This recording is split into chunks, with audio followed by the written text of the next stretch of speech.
Now, let's go to the US, where the media's preferred presidential candidate, Elizabeth Warren, gave a fairly bizarre answer suggesting she'd allow a 9-year-old transgender child to approve or veto her Secretary of Education nominee.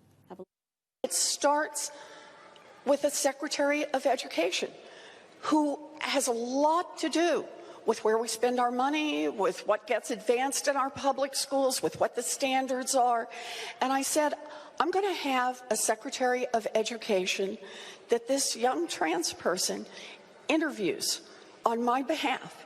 And only if this person believes that our Secretary or Secretary of Education nominee is who is committed to creating a welcoming environment, a safe environment, and a full educational curriculum for everyone, will that person actually be advanced to be Secretary of Education?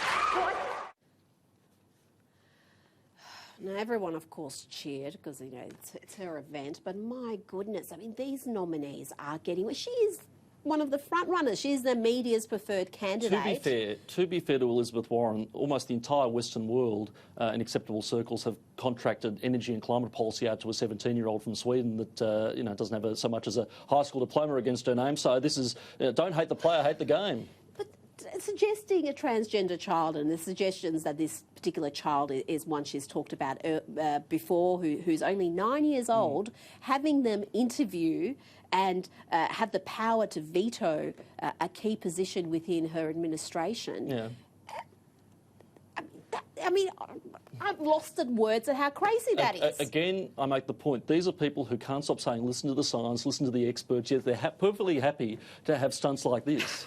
It's incredible. Yeah. Now, Elizabeth Warren is also proposing tough civil and criminal penalties for spreading voting disinformation online. Now, again, Sophie, this is rich coming from a woman who lied about being Native American for decades. And has lied about other things that we now know about. She said that she didn't send her kids to private school. She had. She lied about getting sacked when she was pregnant, when it seems like that didn't happen at all. What do you think about Elizabeth Warren and her chances of becoming the next US president? Pretty slim. I mean, she lies a lot herself. She's got a track record of being dishonest. I don't believe very much that comes out of her mouth at all. And I think her credibility is incredibly low. So, you know, she's attacking other people for being dishonest, and she's one of the most dishonest people going around. So, you know, she doesn't have much to stand up for, does she? I hope she's the nominee, though. I mean, she will make Hillary Clinton look like Margaret Thatcher. Trouble win 50 states. It'll be glorious. So, go Elizabeth. She is the media's preferred candidate, quite clearly. They've not been shy about that.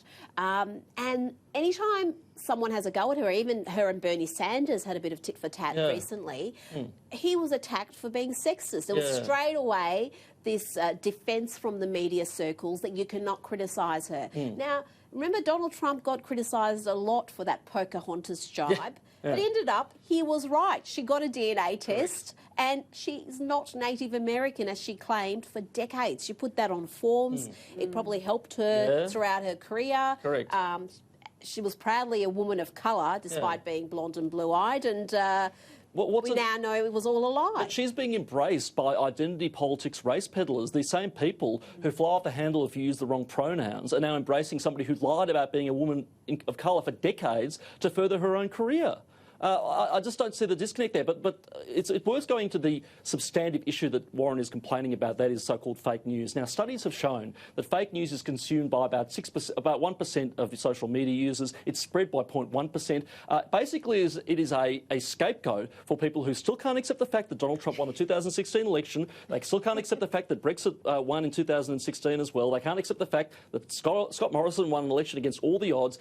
This notion that you can regulate political speech on the internet because it leads to outcomes you don't like, it's very authoritarian and very scary, and that's what we should really be concerned about. And no one was talking about disinformation when everyone was praising the Obama campaign for utilising social media to get the message across, for bypassing the mainstream media and speaking directly to the constituents. That was a genius move, but when the Trump campaign does it, then it is something sinister. Correct. I remember reading puff pieces galore around the 2012 election about how Obama was using the most advanced techniques and how clever he was and how cool he was and how hip he was and how in with the young people. Donald Trump does the exact same thing, and Hillary Clinton for that matter. They all do it. In 2016, it's a massive scandal. He's spreading fake news, disinformation. It is such a double standard.